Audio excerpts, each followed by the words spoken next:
Pessoal, mais uma segunda-feira, dia 8 de 2 de 2021. Hoje vamos falar sobre mais um tema muito importante para a saúde do homem e também para a saúde da mulher. Mas mais especificamente no meu canal a gente fala dessa saúde do homem. Consequentemente, a gente vai falar de rituais também que possibilitam a mulher se iniciar, né, como adolescente, como mulher madura e seguir adiante. E hoje a gente vai falar. Olha, fala David, tudo bem? Tô na área, boa noite. E esses rituais masculinos que a gente vai falar hoje são baseados em povos indígenas, né, ancestrais. Fala, Juan. E aí esses povos indígenas, você vai começar a reparar, pô, cara, mas por que você está falando de povos indígenas que fazem rituais de iniciação masculino há 500 anos, 300 anos? O que tem a ver comigo? O que tem a ver comigo? Fala, Fernando. Fala, Amanda. Fala, Luiz. Chamar aqui, vou ver se o nosso convidado está aqui. E esses rituais nada mais são do que processos que, que ajudam o ser humano no na sua caminhada. Por quê? Hoje a gente vai falar sobre uma questão, o nascimento, a vida, o crescimento desse cidadão, desse homem e essa morte, né, de cada Boa ciclo. noite. Só apareceu o grande Rodrigo. Tudo bom? Você tá tudo bem aí? Tá calor? Tá frio? Que aqui tá frio, olha isso. E deu uma esfriada, ainda bem, né? Porque tava insuportável. Aí agora tá bom. Bate a Por enquanto, rua, tá bom. Chega ao frio Luiz. daí. Tá E ouvindo bem? tava falando aqui com o pessoal, né, sobre um pouquinho, né? Claro que um pouquinho, na questão dos rituais, né? Que a gente vai falar sobre uma coisa que é muito importante, né? Dos ciclos da vida e como a questão que a gente tinha falado na reunião, né? O nascimento, o crescimento e a morte do ser humano. Mas não é só a questão da vida, é no dia a dia. A gente tem que fechar nossos ciclos e isso é um luto, um processo de luto também. E hoje vai falar sobre um processo muito importante, fala Gui, que é, né, sobre esses povos indígenas, né? E aí eu queria Sim. que você se apresentasse primeiro para o pessoal conhecer você, conhecer o seu trabalho e saber por que eu te chamei. Fala pra gente. É, bom, se apresentar é um pouco complicado, né? A gente nunca sabe direito o que a gente é, de fato.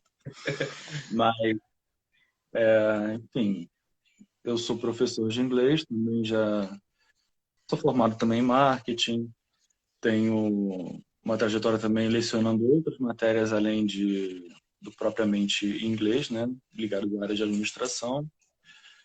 E de um bom tempo para cá, eu fui desde 2015, 2016, comecei a me aventurar pela filosofia, comecei a ser levado por ela, né, e me apaixonei, tanto que atualmente estou fazendo uma pós-graduação na PUC, né, em filosofia antiga, que é a minha área de interesse, é a minha paixão, né, vamos dizer assim.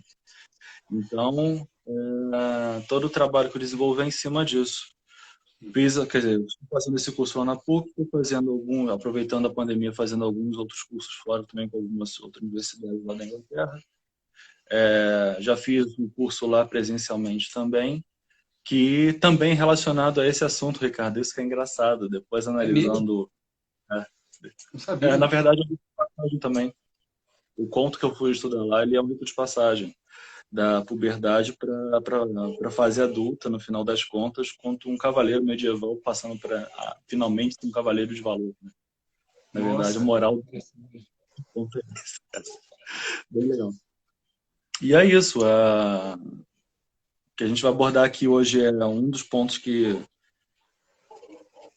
desde que eu me entendo por gente, eu estudo, eu leio, eu me interesso, que é o mito e o rito que valida esse mito, né? Então, o mito numa forma ampla, não é um mito como a gente geralmente pensa, né? De ficção, não é um mito como ficção, mas sim a forma de contar uma verdade. Cada povo, cada né? Cada grupo vai ter sua forma de linguagem de contar essa verdade, a linguagem de origem. Uma origem sobre algo pode ser uma origem contra a própria noção de cosmos, pode ser né, um mito quanto à noção de um comportamento humano, né? O mito também ele conta isso, pode ser o mito de como veio uma montanha a ser. Então o mito ele é bem abrangente. E não é a ficção, é a verdade, né, para aquele grupo, é uma verdade, e só que numa forma de linguagem diferente. É isso que é legal. E o rito como uma validação, né, dessa revivendo, né? Ele revive o mito para aqueles que acreditam. Eu até, se você me permite estar fazendo uma entrada aqui nesse ponto, que eu acho bem legal, porque quando a gente for, agora daqui a pouquinho a gente for abordar as tribos indígenas, isso vai aparecer, que é que assim são áreas relacionadas, né, como eu disse, o mito e o rito, e eles estão relacionados diretamente com a memória, né? Essa memória coletiva que uma certa população compartilha e compartilha através dessas histórias, né? Que são passadas de gerações em gerações. E o que o mito faz? O mito ele vai rememorar, ele vai trazer essa história de novo, falar, olha, o que era, de onde veio, por que isso, né? Então ele vai ter uma rememoração, né? Vai ter uma busca dessa memória. E o rito ele faz? Ele comemora. Então, o mito rememora, o rito comemora, né? Ele vai comemorar. E comemorar na etimologia da palavra mesmo. Ele vai comunhar com essa memória. Por isso que ele atualiza o mito. Por isso que o rito ele é um agente de atualização para que o mito se torne atual, né? Para aquela pessoa, para aquele grupo, e a partir dali eles passam a ser aquilo que o mito propõe. Então eles só passam a ser aquilo que o mito está propondo a partir do momento em que eles fazem o rito. Então por isso que o rito é tão importante. Não tem como ser sem o rito. É o rito que vai corroborar isso, né? E isso tanto em comunidades primitivas, isso aqui eu estou dando um exemplo da própria, né, mitologia da Grécia Antiga, e você vai ter isso até hoje em dia. Nós também temos isso. E o Nós mais também temos. importante, Oi? e o mais importante é a gente ver que a gente fala, né, de alguma questão da atualidade, mas isso é muito atual, né? Isso faz parte do nosso crescimento. E é por isso que a gente está falando disso hoje. Né? A importância dos rituais, do rito, do mito, para a saúde mental. Porque quando a gente fala em fases da vida, como a gente já conversou na reunião, imagina, um menino, 10, 11 anos, começa a se olhar de uma maneira diferente, começa a ver que tem várias possibilidades para sair, brincar, conversar com as pessoas. E aí, dependendo da família, vai ter uma possibilidade de ter um ritual ali, de iniciação. Dependendo de como é o trato com essa criança, pode ser uma passagem saudável ou uma passagem tóxica. Então, você tem, ainda tem isso. Então, a gente está falando do ritual, né, dos ancestrais. Eles tinham que fazer. Eram obrigados a fazer aquilo, seja tóxico ou não, mas tem que fazer porque é assim.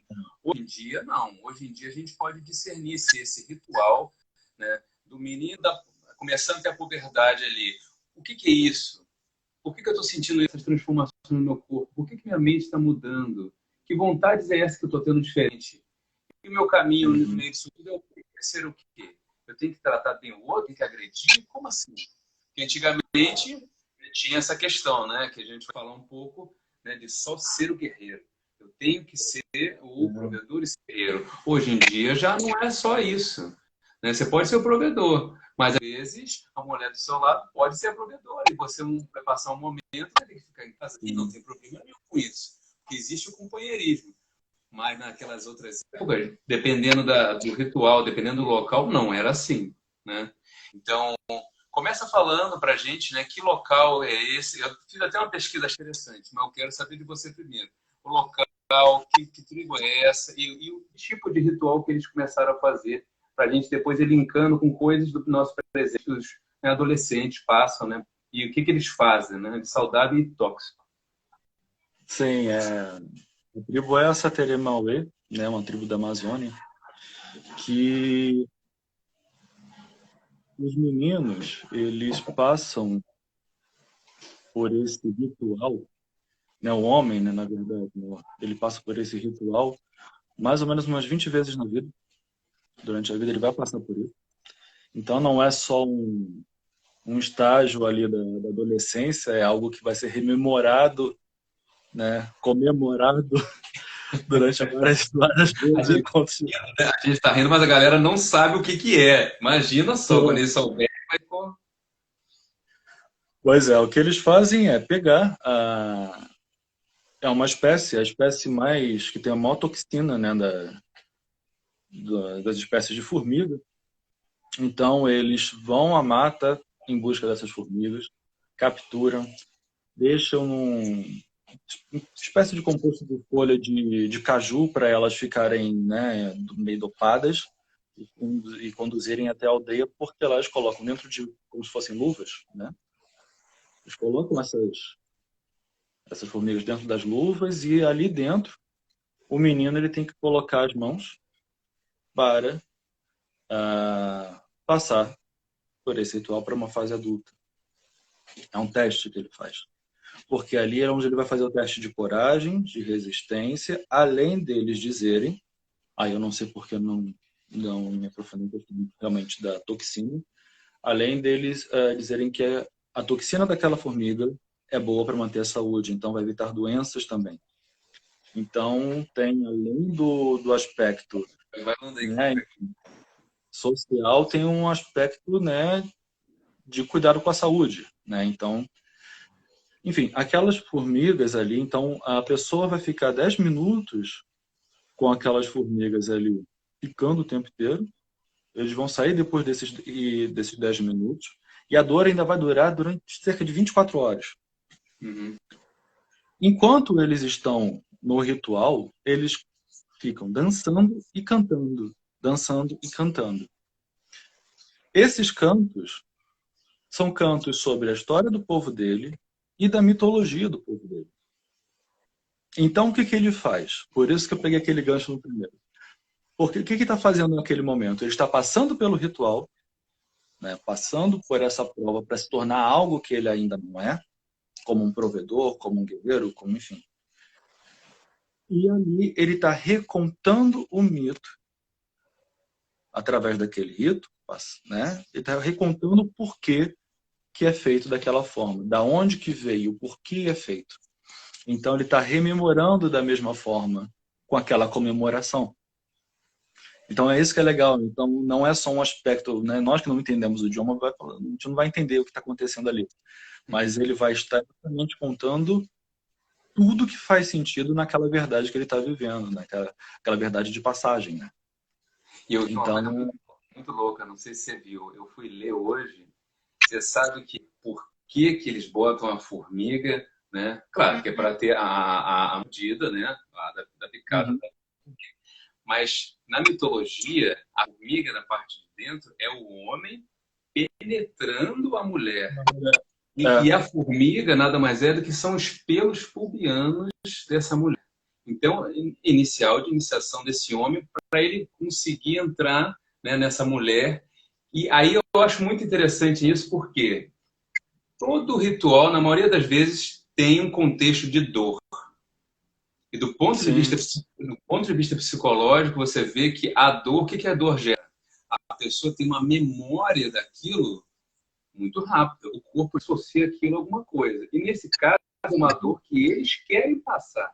Então a memória fica mais forte, a memória emocional deles é muito forte. É por isso que essa ancestralidade é passada e eles nem ligam. Claro, sente dor, sente incômodo, tal. Mas eles vivem aquilo e sentem tudo aquilo, igual você falou, o mito, o rito, tudo ali que foi simbolizado naquele momento. E vai além, porque, na verdade, não é só uma questão de dor, né? Geralmente a gente pensa, no nosso contexto, dor é algo que você não quer lembrar. Só que não, inclusive, não é só de lembrança, é questão de orgulho, né? É status. Então, é além do que propriamente rememorar. Você se torna algo. É essa que é a questão. Tem uma outra tribo também, só que essa é norte-americana, ela é canadense, né, na verdade, que eles tinham, né, hoje em dia não tem mais, eles tinham, pouco tempo atrás, um ritual de passagem, né, para a fase adulta, em que os meninos eram o seguinte, eles eram presos em jaulas, e após isso era dado um composto, né, de uma planta, que alguns dizem assim, cerca de 100 vezes mais poderosa que o LSD. E o fato é o seguinte, ela era muito mais poderosa que o LSD. E por que eles davam isso para os meninos, enjaulados? Para que eles apagassem da memória a infância. E a partir dali, daquele momento que eles apagaram a memória da infância, que eles se tornavam adultos. Logicamente, né, hoje em dia nós temos a consciência que isso, apagar a infância, também gera um outro problema. E usar drogas poderosas também geram outro problema. Então, muitos perdiam a memória de vez, tinham problemas motores e causavam, né, enfim, dependendo da dosagem do organismo de cada um, reagia de cada forma.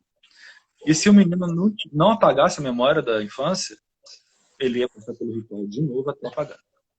Só a partir daquele momento se tornaria um. Que doideira. Mas aqui, eu tenho uma pergunta para você. Você passaria por esse ritual da formiga, Rodrigo? Porque, olha só, eu vi na internet que tem pessoas que pagam para passar por esse ritual e não são indígenas. Eu fiquei assim, eu falei, gente, Pois é, falei, cara. olha, nesse mundo a gente acredita em tudo, né? Mas é de cada um, né? Eu vi o rapaz ali, ele falou que passou, ele falou que sentiu as coisas, não só a mordida, mas sentiu tudo, porque ele é um estudioso da área. E ele queria vivenciar aquilo, ter na memória dele, na vida dele aquilo. Gosta muito, né, dessa tribo.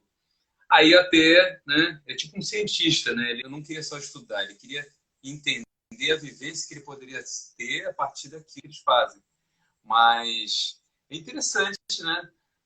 Pois mas aí que tá, aí que tá, aí entra um pouco também dos nossos próprios rituais na nossa sociedade. Você faz porque faz pela onda, ou você faz porque ali você vê alguma verdade, algo que não propriamente um mito, mas uma verdade. Porque hoje em dia você pode dizer, não é mais, o rito não está mais ligado ao mito. Fato, não está. Mas ele tem que estar ligado a uma verdade. Você, para participar de um rito, para ele ser verdadeiro, ele tem que também ter ele tem que ter um fundo de ser, ele tem que ter uma ontologia naquilo ali. Ele tem que te mostrar algo que você realmente vai passar a ser. É como se fosse... A gente pode pegar um gancho aí no próprio casamento, como a gente falou da outra vez. Você se torna uma pessoa casada. É aquela questão, né? As pessoas até como, né, do seu convívio falam, não, casado, nossa, seriedade. Né? Então, tem um ponto aí. Outro rito de passagem, né, que é muito atual nosso também. E aí tem alguns que vão participar desse rito e outros vão continuar nos outros graus desse rito e outros vão ignorar completamente. Por exemplo, questão estudantil. A pessoa na alfabetização ganha no final da alfabetização ela se forma. O que é essa formatura?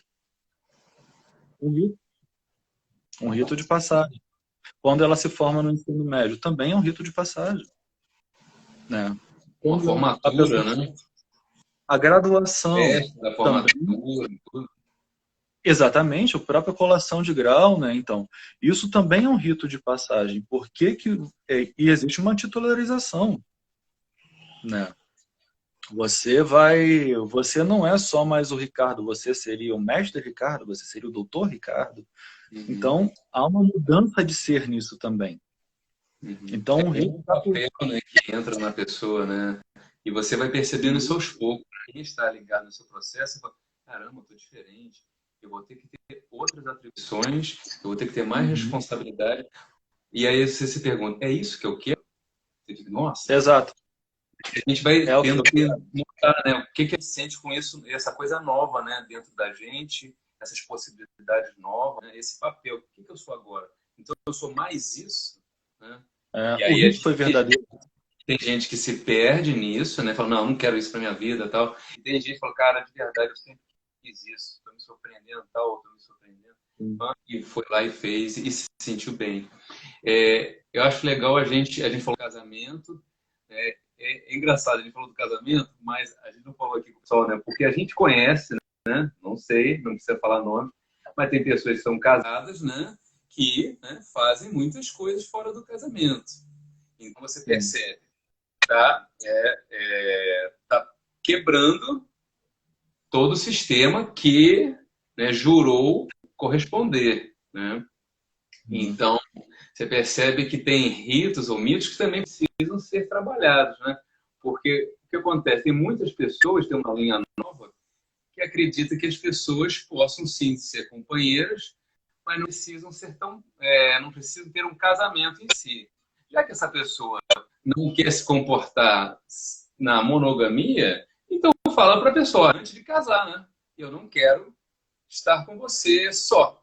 Eu te amo, mas, né, eu não consigo me controlar. Aí, se as duas partes gostam disso e interagem, tudo bem. Mas se não, aí o que acontece na maioria das vezes? Pessoas ficam tristes no relacionamento, sejam homens, sejam mulheres, porque não tem conversa, não tem relação, e as pessoas quebram as suas promessas, né? E ficam Uhum. naquela do amor romântico, né? E aí, mais uma vez, um ou outro se adoece por isso. E é importante dizer isso, porque como eu falo também de a questão muito do homem, né? Muitos homens, né? As mulheres também traem, mas muitos homens, a maioria dos homens, né? Que a gente por aí a estatística mostra, muitos homens traem e traem e ficam quietos, porque é normal também na nossa cultura achar isso natural. Sim. E aí o que acontece? Essa naturalização de fazer isso com o outro, perdoa. Se a pessoa quiser perdoar, tudo bem, não tem problema nenhum. Mas essa livre conversa, né, sobre o que você quer e o que você não quer, eu acho que é o mais justo. Assim como o pessoal na adolescência. O pessoal, o menino, por exemplo, vai fazer a primeira vez, tá? A primeira atividade sexual. A maioria das pessoas vai aonde? Vai em casas, muita gente vai em casas de meninos, né? E o que que acontece? Começa já entrando na atividade sexual, comercializando a mulher, vendo a mulher como um produto. Então imagina, igual que Exato. esse de rituais. Esse menino está na adolescência, está se construindo fisicamente, emocionalmente. Ele está começando a aprender o que é ser homem. E de repente alguém, cara, vamos lá no puteiro e vamos encontrar alguém para você. E pô, tu só tem uma mulher maravilhosa, se você quiser com ela, eu pago. Se você quiser com ela, imagina esse homem. Esse menino que está se tornando um homem, de repente começa a escutar essa então eu posso fazer o que eu quiser com ela? Se eu pagar, ela faz tudo? Como assim? Então eu posso, né, não pagar às vezes para outra menina na rua, mas eu vou pagar jantar para essa menina. Ela vai ter que fazer tudo que eu quero. Aí com 15, e se isso for reforçado, se esse comportamento for reforçado, o que que acontece? Se torna um homem que olha a mulher de uma maneira que a gente está falando, vira um comércio, vira uma coisa superficial. Assim como tem mulheres que também cometem outras coisas do tipo. E essa mulher vira um homem como só um objeto, né? Então é muito importante a gente ver que tipo de rito você, como estudioso no assunto, a gente poderia, assim, saudável, a gente poderia botar para esse rapaz que está se tornando um homem, né? Por exemplo, um ritual de iniciação, para ele conhecer o que, que é. Eu estou tendo sentimento, estou tendo uma sexualidade aqui, mas eu não quero fazer nada disso, não quero ir para um lugar desse. eu quero entender o que é isso. Uma festa, reunir com os amigos para conversar sobre o assunto. O que a gente poderia fazer até mostrar para as pessoas algo saudável? Cara, está virando, né, tá tendo mais noção, tá querendo sentir prazer. O que é isso? Como eu lido com isso, né? E eu olho aquela pessoa, eu sinto tal coisa. Como eu posso transformar isso em algo saudável e ver que eu estou passando da fase da criança para se tornar um homem? Boa pergunta, bem complicada. Não, é porque o que acontece é exatamente o que você falou, é muito enraizado, né, em nossa cultura isso. Então, e é passado de geração em geração. Então, é o que para quebrar, né, é um movimento que exige muita energia. Por quê? Vai exigir tanto de quem está ao redor quanto da pessoa que está no contexto, no próprio contexto. Porque a própria pressão também social em volta disso é para que isso se corrobore e continue acontecendo. Bom, Ricardo, o que a gente poderia propor para um adolescente nesse ponto, eu acho que entra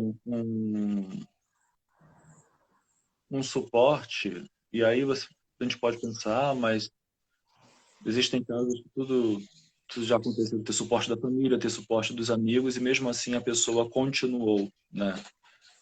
Mas eu acho que o movimento ele tem que ser feito, é uma questão de conscientização.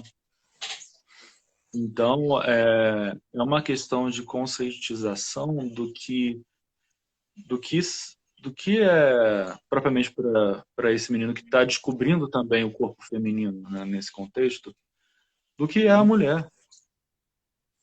Então, se isso pode ser visto como um ritual, é exatamente ele entrar num convívio, né, um rito, né, entrar num convívio maior também com mulheres adultas para entender um pouco também esse lado, que ele vai encarar daqui para frente. É uma proposta a ser feita, né, porque quando eu compreendo o outro, eu consigo lidar muito melhor no meu convívio pessoal, né, com o outro. Quando eu entendo o que ele passa, o que ele é. Porque cada um é um diferente do outro. Eu não sou igual a você, nem nós somos semelhantes, mas igual não é igual. Não tem um organismo igual ao outro.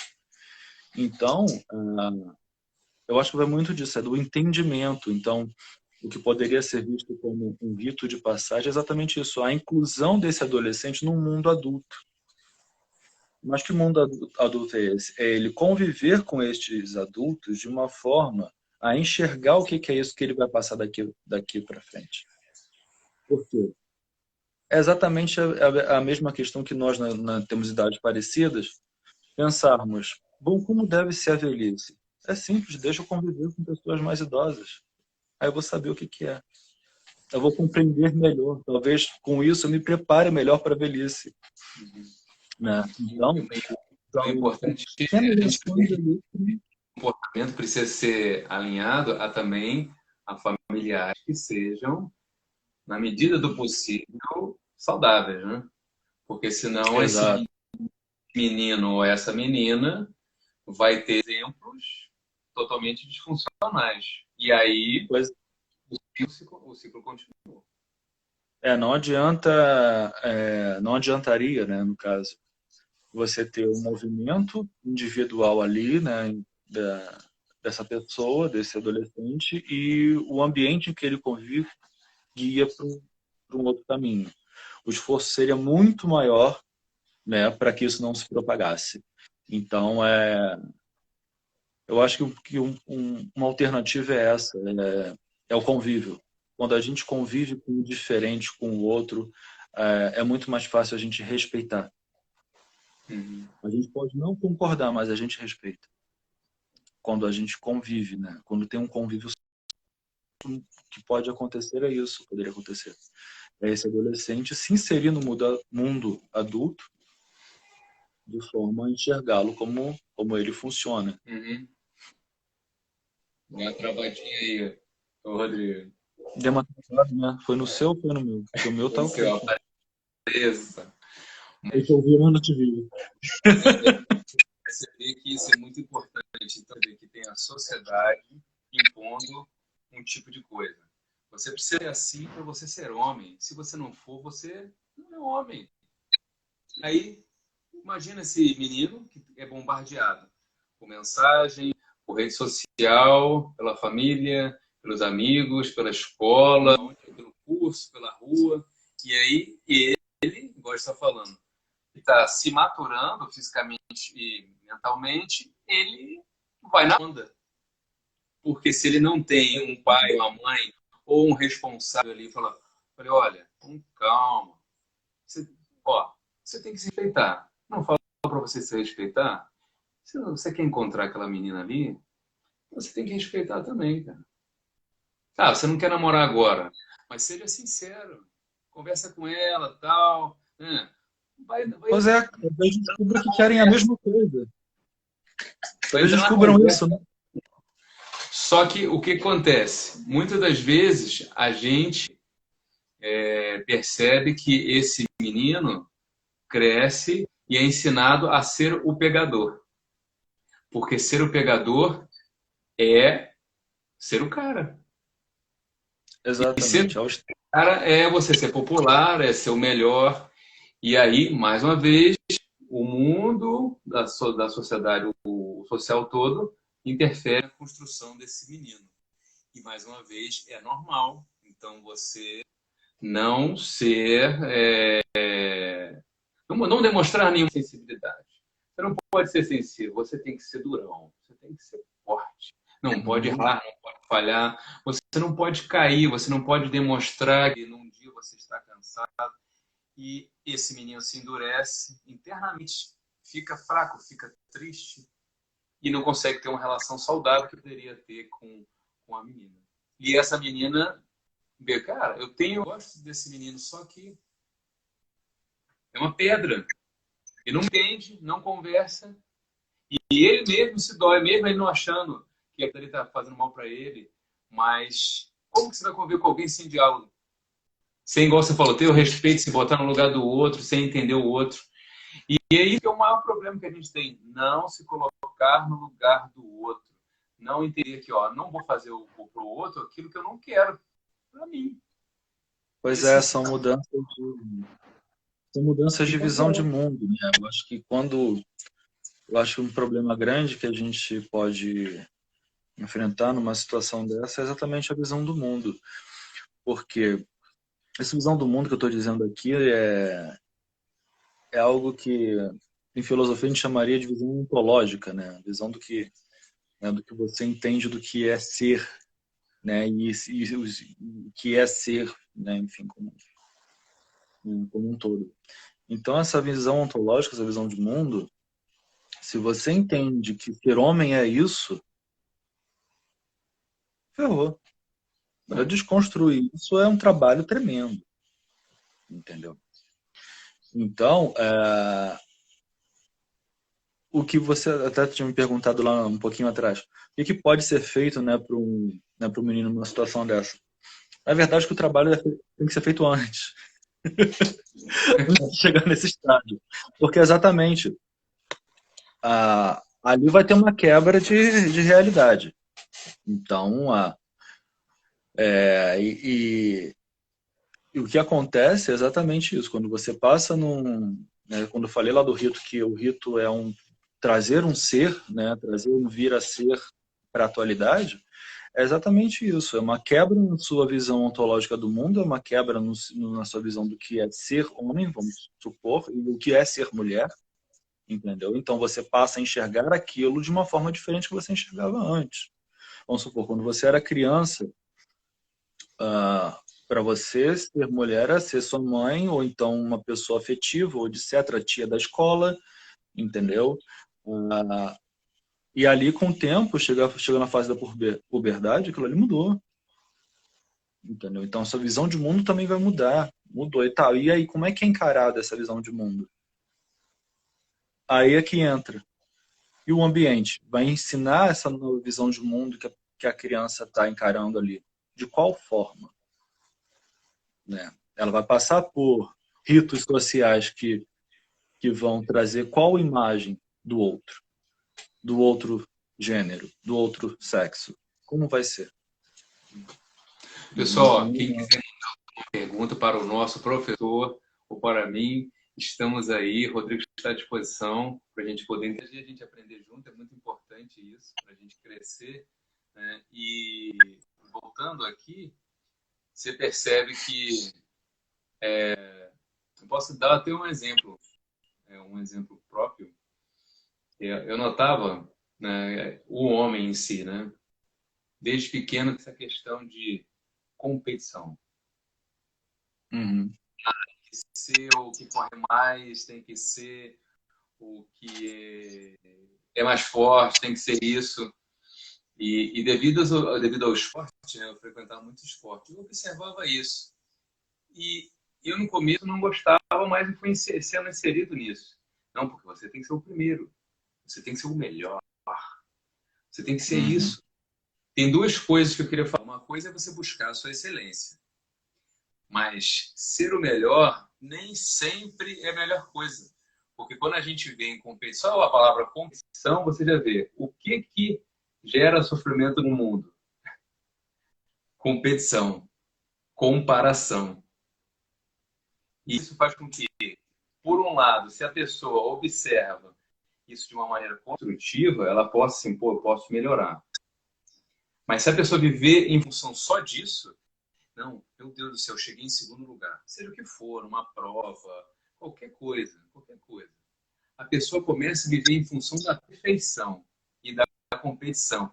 E o que é uma coisa perfeita? É uma coisa concluída, uma coisa acabada. Não precisa mais viver, porque você é perfeito, você já se iluminou. O que você vai fazer mais aqui?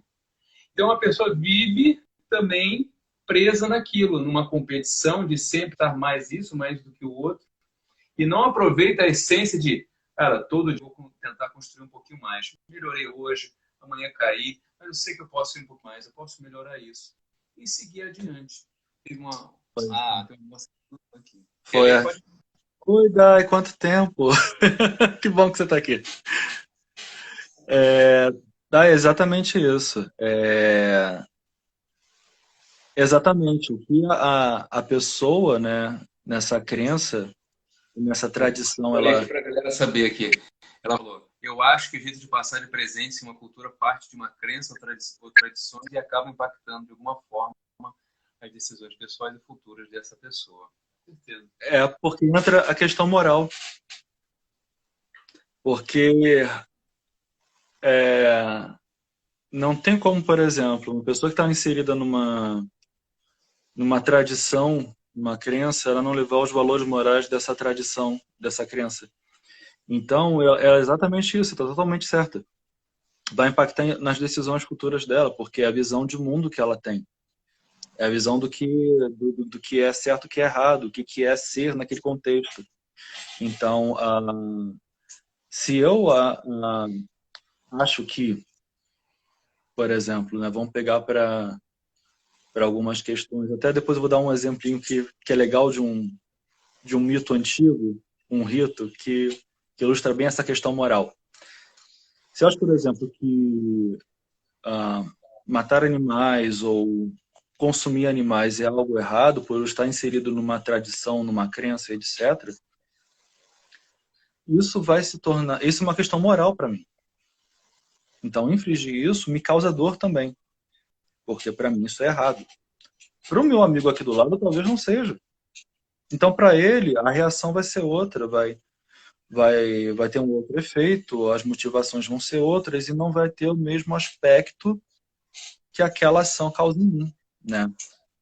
Tem um, tem um mito das tradições órficas e dionisíacas gregas, que é o mito do próprio Dionísio Zagreu, que é o seguinte: Dionísio era esse Dionísio Zagreu, né? Então tem vários epítetos, é como chama na mitologia grega de o primeiro Dionísio.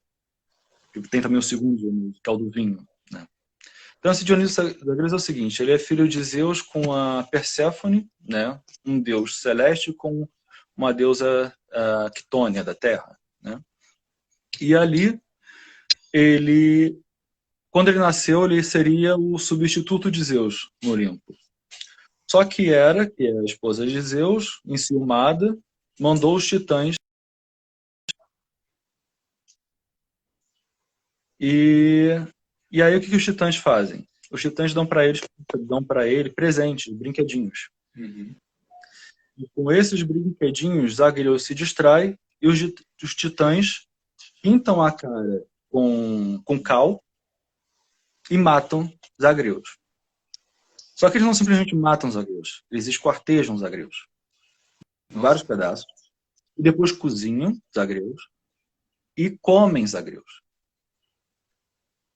Zeus com isso fica furioso e o que ele faz? Fulmina com os raios dele todos os titãs e dessas cinzas dos titãs nascem os homens. A humanidade nasce dessas cinzas. E isso tem um componente interessantíssimo para o mito, porque primeiro que nesses degraus, né, que eu fui falando, dá para ver exatamente o rito de passagem, a criancinha brincando, né, a quebra da vida infantil, né, de uma forma bruta, para se tornar algo novo.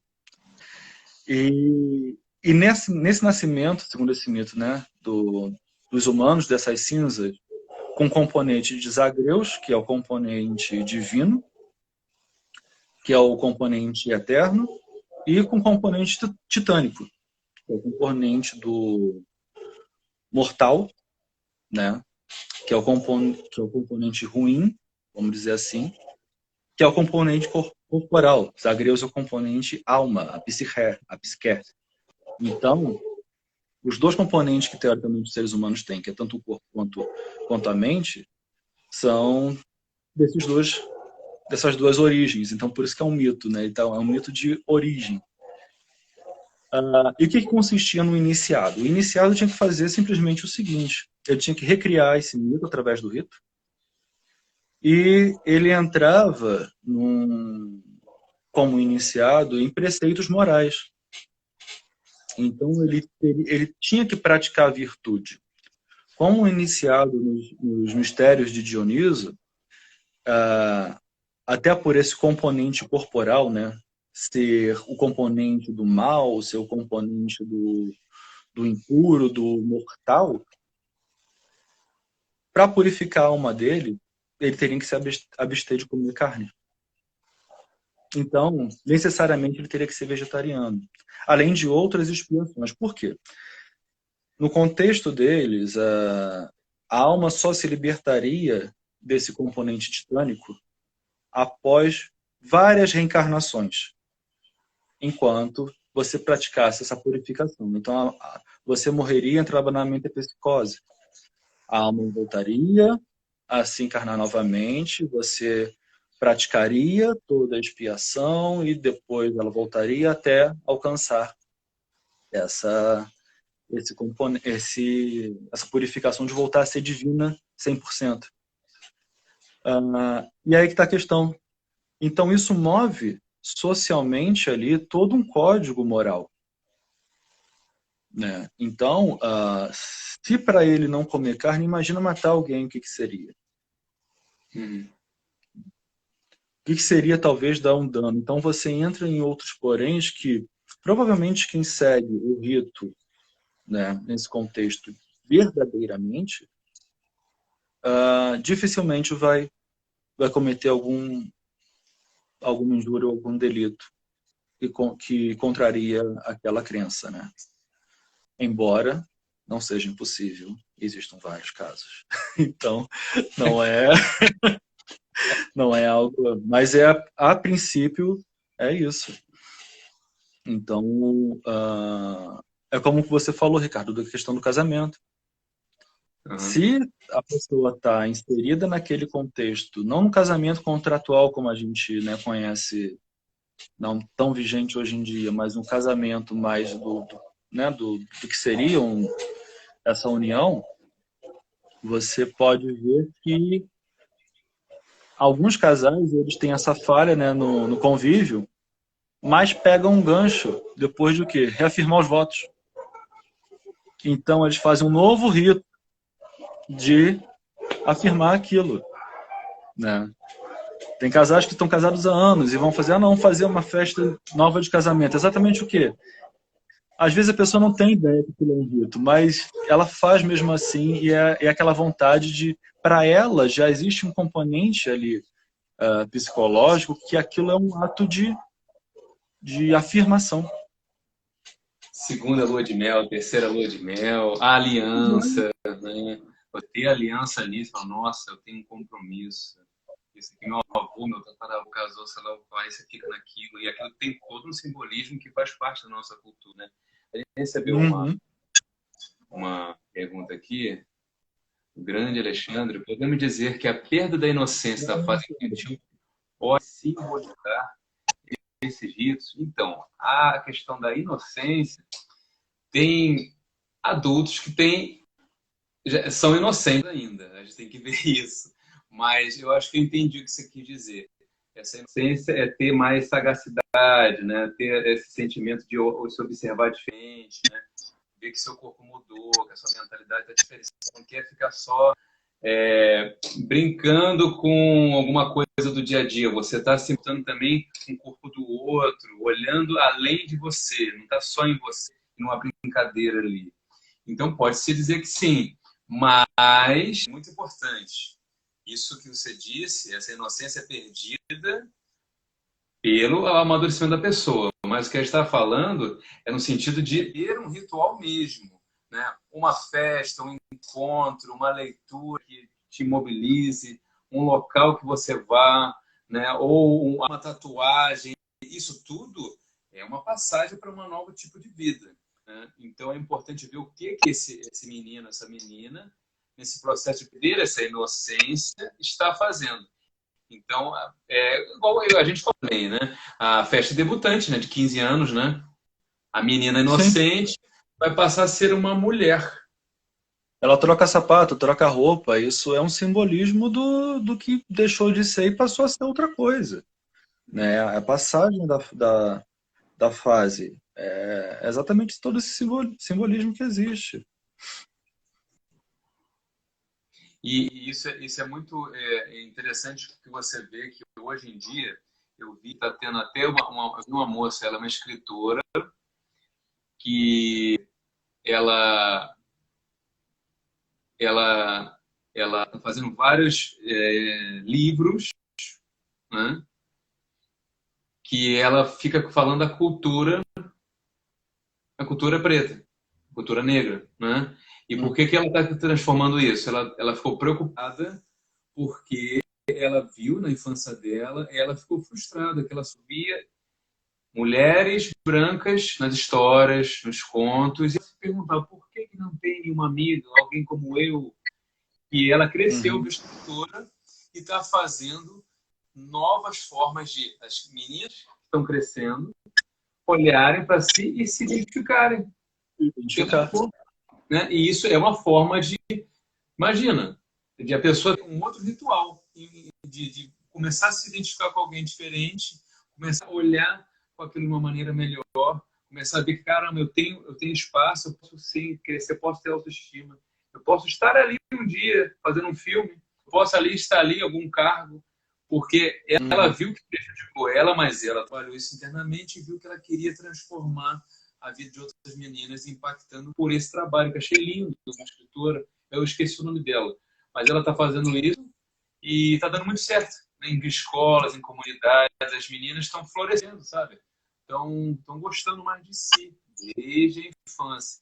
E você está falando exemplos para as crianças que estão nesse processo, né? Passando por uma fase diferente. Sim, exatamente isso. Não tem jeito. É igual, por exemplo, né, pegando um gancho do que seria um substituto para o mito agora. É exatamente a questão do que nós temos como consciência de si mesmos, como um coletivo. Então, isso é uma imagem. Então, tudo isso é imagem. É a imagem mental que a gente cria sobre aquele contexto. Então, aquele contexto só vai continuar acontecendo enquanto ocorrerem essas atualizações dos ritos. Os ritos que vão continuar fazendo com que aquilo aconteça, né? Então, por exemplo, acho que foi o Luiz que falou aqui, peraí. Rito pode ser dito como as mudanças que nos leva para frente, qualquer que seja. Exatamente. Opa, minha câmera veio.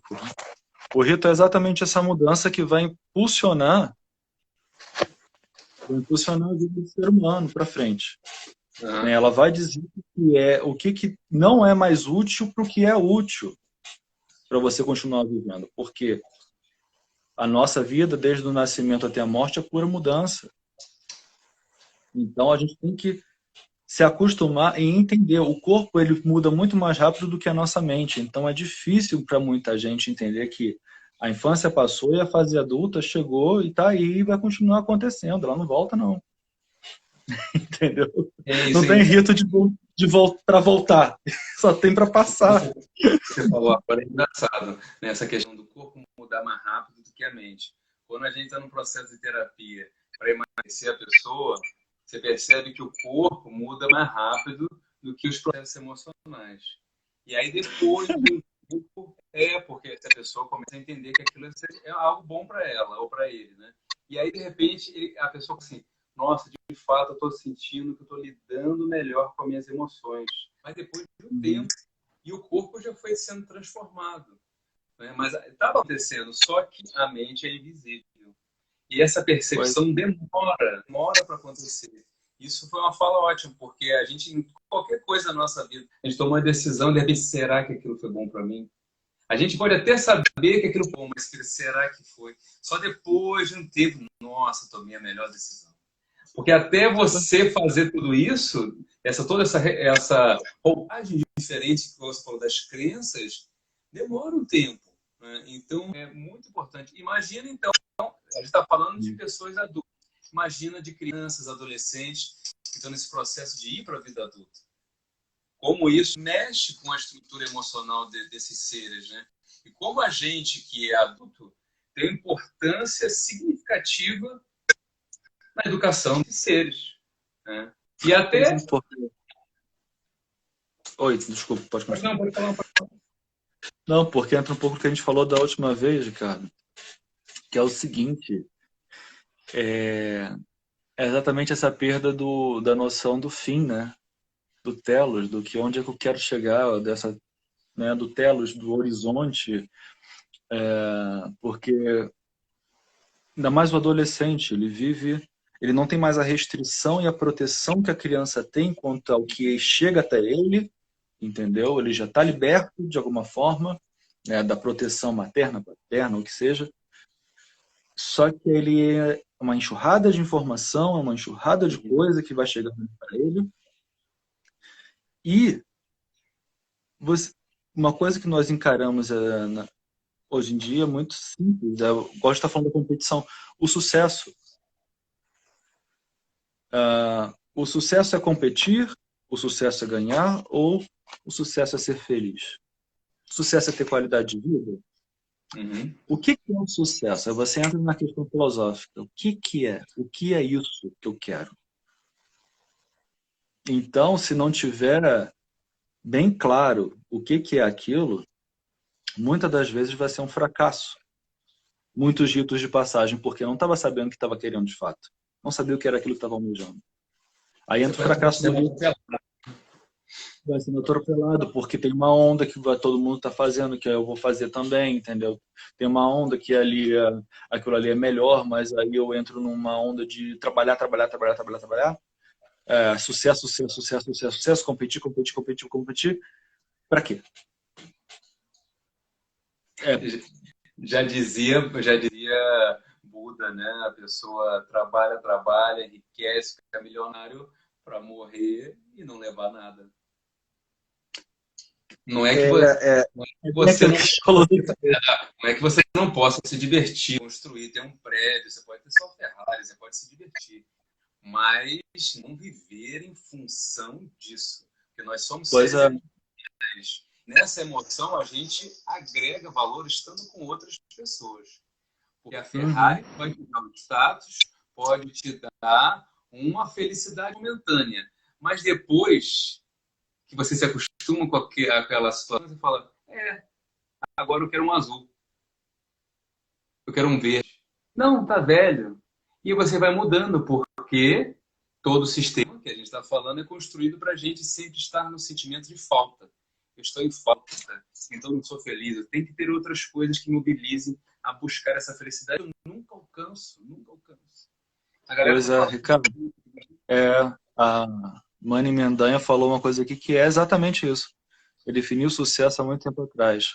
Tem a ver com você, não com o senso comum. É você sentir-se bem e satisfeito. É exatamente isso.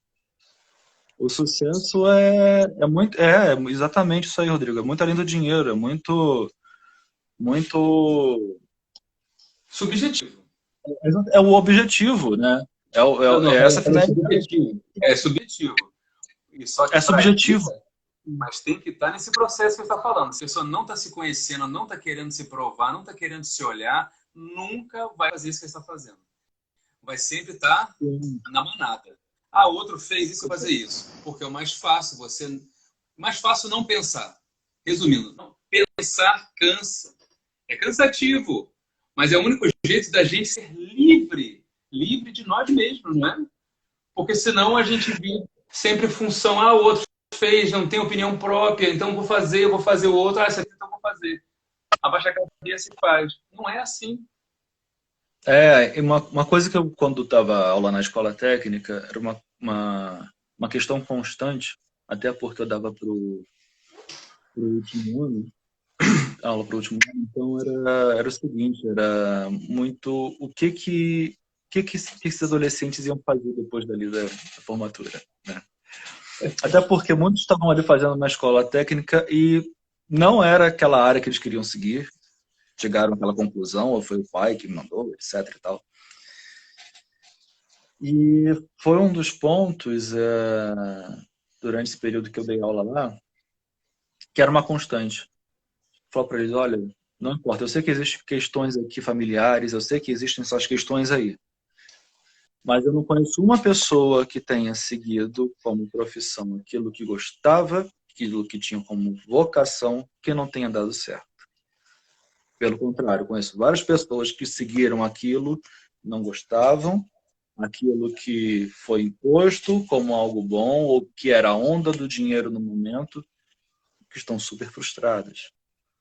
Então é algo para vocês refletirem, pensarem sobre o assunto. E entra exatamente nessa questão do sucesso. O que é esse sucesso? O que é o meu objetivo?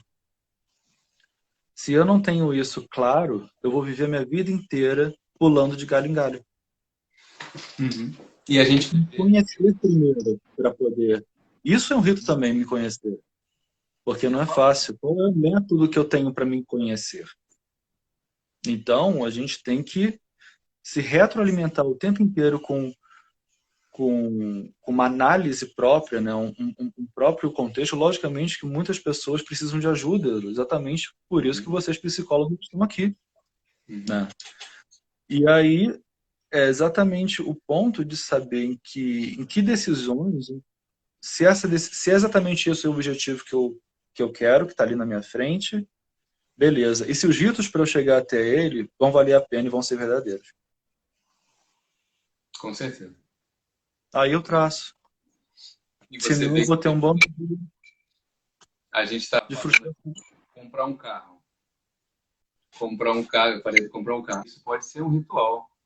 Porque a partir daquele carro eu posso ter sucesso, eu posso ser querido, posso ser amado. Porque tem muita gente que acha, né, isso. Né? E a mídia, Vamos olhar de outra forma. De outra forma. Se eu estou com um terno e gravata todo dia, toda hora, eu represento o que você está falando, a autoridade. Então, essa autoridade passa para mim o quê? Cara, é um ritual. Eu tenho que viver daquele jeito, porque senão eu não vou ser quista, não vou ser amado, não vou ser respeitado, eu não vou ter meu lugar aqui nesse mundo. Então, você percebe que tudo pode virar, né, um ritual. A maneira que você acorda, a maneira que você, se você tem uma espiritualidade, não sei, a maneira que você vai meditar, a maneira que você vai comer, tudo tem um simbolismo ali, pode se tornar um ritual para você seguir adiante, se ajudar, ou, se você não está sabendo o que você está fazendo, o ritual pode se tornar um adoecimento. Que a gente também está dizendo, né, de ritos tóxicos. Né? Pois é, E, porque a gente tem que realmente enxergar isso como um ritual, porque vamos para um básico, o jantar com a família. Isso é um ritual. Porque onde te diz que você só tem que jantar com a família? Você pode jantar no seu quarto, você pode jantar no banheiro. Nada impede disso. Jantar com a família é um ritual de convívio e de afirmação dos laços familiares. Toda noite, se você janta com a sua família, é um ritual de afirmação dos laços familiares. É aquele momento que vocês têm como família juntos. Tem uma coisa aqui que o Luiz falou, Ricardo.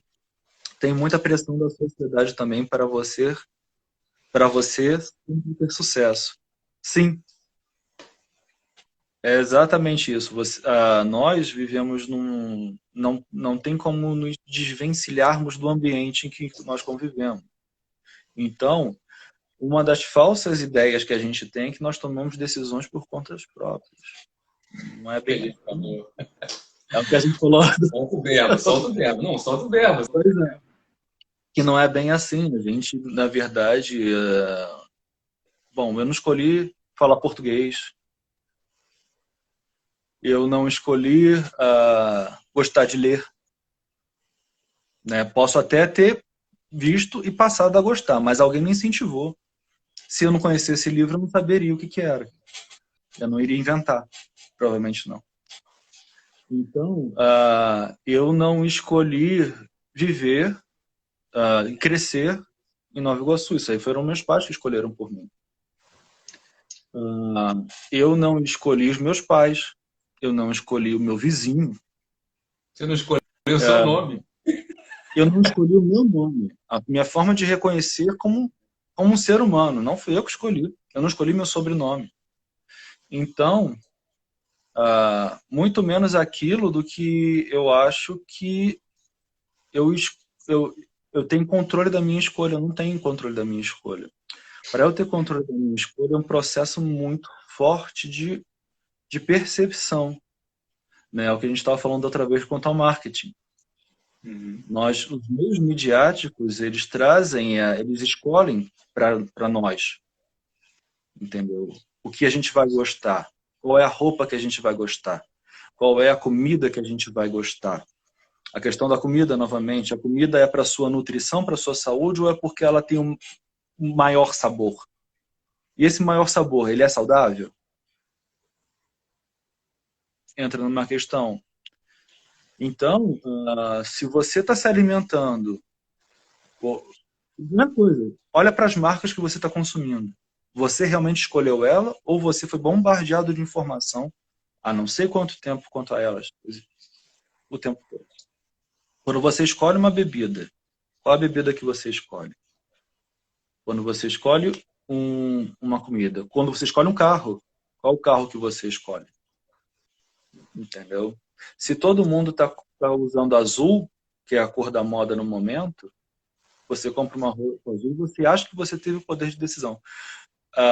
O marketing é tão forte que ele faz você, ele te convence que você está tomando a decisão, sendo que ele está tomando a decisão por você. Ele te convence isso, o contrário. Então, pensar que a gente tem controle na escolha é um pouco complicado. Eu acredito que boa parte não é assim. Entendeu? A gente pode escolher num determinado contexto, mas a gente não escolhe por livre-arbítrio. Muito, muito maneiro. Visão, tá, gente? Não é certeza. É visão. A moça, a Mani Mendanha, o amadurecimento vem daí, você precisa se conhecer e tomar atitude para fazer a sua escolha e não seguir o senso comum. Como o Rodrigo falou, é isso, é um trabalho árduo, é diário, é desafiador. Se você puder ter outras pessoas para poder conversar sobre esse assunto é muito importante. O meu objetivo do meu trabalho é esse. Essas lives servem para isso, né? A gente trocar ideia, conversar. Porque o que eu vi, fora o meu lado profissional, uma certa dificuldade de conversar sobre esses assuntos. Porque esses assuntos mexem com o emocional das pessoas. E muitas das vezes as pessoas querem ter só conversas muito rasas. Oi, tudo bem e tal? Ah, tô com dor de cabeça. Ah, mas eu tô com enxaqueca e minha perna quebrou. Ah, pô, mas eu tô com câncer também. Ninguém ouve ninguém. Só fica jogando lixo em cima do outro. Vai Eu falei, pô, chover. que isso? Eu falei, eu quero ter uma conversa mais íntima, uma verdadeira, de pessoa para pessoa, de coração para coração. Mas para isso a pessoa precisa querer. Então o objetivo dessas lives é para isso, né? E eu tô vendo aqui o pessoal, a moda, e fala, olha, a gente tem assunto aqui para fazer 1000 lives. Pois é. Se eu soubesse que a gente ficou 3 horas falando praticamente da outra vez, né? É muito. Ó, se vocês estão gostando, ó, manda joinha, faz coraçãozinho e fala se vocês querem, por favor, fala se vocês querem esse grande professor Rodrigo novamente aqui. Porque a gente está pensando em fazer uma maratona só com o professor Rodrigo. Uma maratona de lives. E vários assuntos que vocês não podem nem imaginar. Pois é, porque uma coisa vai puxando a outra. Tá interligado, não tem jeito. E, Ricardo, assim, um ponto importante que tocamos aqui no assunto, as pessoas também tocaram aí no assunto, né? Aí no, enfim, que No estamos chat, dizendo, no chat, que é o seguinte: é você saber pensar para poder ser autônomo. Se você não aprende a pensar, você não vai ter autonomia em nada. Você vai continuar sendo uma folha ao vento. Então, um dos pontos que dei, como eu falei, alguns anos atrás, foi onde a filosofia entrou em peso, né, enfim, na minha vida, foi isso. Foi porque eu falei, caramba, tem uma forma de entender esse pensamento, tem uma forma de entender para saber se isso aqui no mínimo tem. Eu, pelo menos, posso até não chegar em algo que seja verdade, mas eu vou saber distinguir aquilo que não é verdade. Então, só de saber aquilo que não é verdade já é um bom passo, já é um alívio, né? De saber se aquilo vale a pena, se aquilo. Porque o que acontece é que a gente fica preso num framing de ideias, de opiniões verdadeiras, né, que se dizem verdadeiras ali, chama em alemão Zeitgeist, que é esse fantasma do nosso tempo. E quando você sai, é meio que o filme Matrix, entendeu? Você fala assim, opa, peraí. Caramba aí, não é bem assim, não é bem assim. Ó, a galera mandou ver aqui nos elogios. Você tá de parabéns, hein? Você tá cheio de admiradoras. Olha, pelo jeito então não vai, não vai como. Obrigado, primo. Você vai Beijão, ter que saudade. Você vai ter que aparecer aqui mais vezes para poder compartilhar o seu conhecimento, a sua humanidade, a sua simpatia com a gente. Obrigado, cara. Obrigado mesmo. Eu fico muito feliz, né, da nossa troca, né? E isso de coração. Eu sempre falo isso, sempre penso isso, né? Toda vez que a gente conversa com alguém, os dois aprendem e cada um cede um pouquinho de si, né? É o diálogo. É importantíssimo a gente ter isso, porque assim, só assim a gente tem uma vida e o contato afetivo de verdade assim com o outro. Porque senão é uma coisa que é uma única, só uma única. E aí a outra pessoa nunca é vista, né? E isso daqui, essas lives, a função disso é para ter diálogo, é para ter um olhar a mais da comodidade do dia a dia, para a gente poder pensar, raciocinar, ter um olhar para si melhor, olhar para o seu coração, olhar para o que de verdade você quer, o que você almeja da sua vida, sabe? A gente às vezes tem que se perguntar o que eu quero da minha vida. Parece ser uma coisa muito louca, mas tá bom. O que eu quero na minha vida em casa? O que eu quero no meu trabalho? Pode ir dissecando isso, para você poder entender o que eu estou fazendo aqui. Eu estou sendo mandado pelo sistema ou estou fazendo as coisas acontecerem e buscando viver de uma maneira, na medida do possível, saudável. E, às vezes, a gente pode cair no marketing de alguma coisa, mas voltar a si novamente. Voltar a si. Sempre resgatar isso. Volta para si, volta a sua A consciência. interrogação já é um grande passo, né? Colocar a interrogação já é um grande passo. Porque enquanto você não colocar essa interrogação, você não será, se você não se questionar, nada vai acontecer. Nada vai acontecer. O crescimento só vem quando você interroga, porque daí você vai conseguir discernir se aquilo ali vale, não vale, se aquilo ali é útil ainda, não é mais útil. Ou se aquilo é realmente o que diz ser ou não é.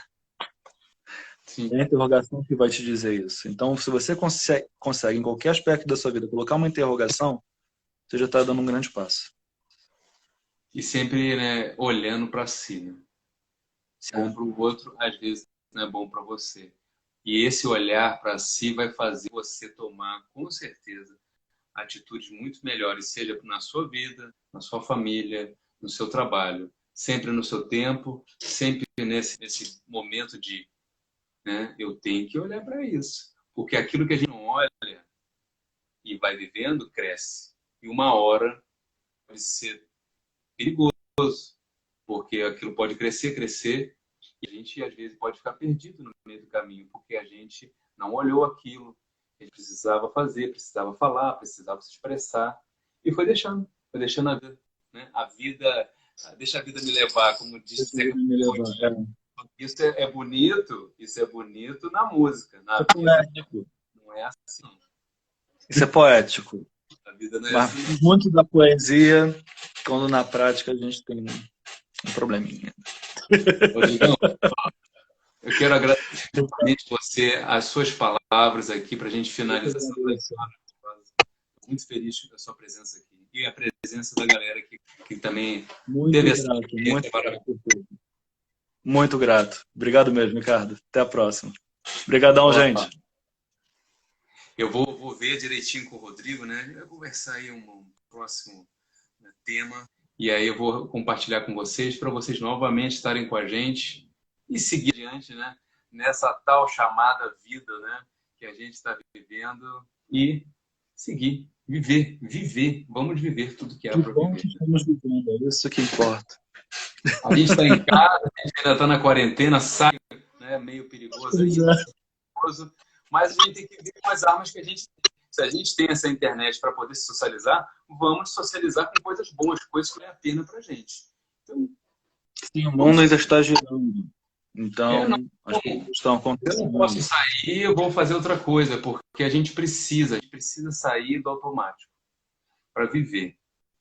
Fechou? Obrigadão, gente. De vocês, fiquem com Deus. Na outra, outra, Ricardo. Às 21 horas, vai ter outra live. E aí, aos poucos, eu dizendo qual vai ser o convidado e qual vai ser o tema para vocês poderem interagir também. Forte abraço. Obrigadão, um grande abraço. Até mais, gente. Tchau, tchau. Tchau, tchau. Agora... Eita, vai, Rodrigo. Vamos ver, Rodrigo. Mantenha o sorriso. Fazendo print, mandando para o Rodrigo. Faça print. A hora do print. Sorrindo, Rodrigo. A hora do print. Ai, meu Deus. Arrancar sorriso meu é difícil, né, cara? Pelo menos em foto não existe. Praticamente não existe. Tchau, tchau. Tchau, tchau.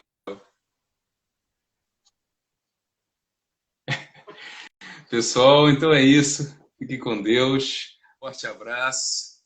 Espero que vocês tenham gostado. E na próxima segunda-feira... Não, próxima segunda-feira não. Quinta-feira agora, né, às 21 horas também vai ter outra live com uma meditação e um texto que eu vou falar para vocês. Mas na semana eu falo mais o que vai acontecer, tá bom? Um abraço.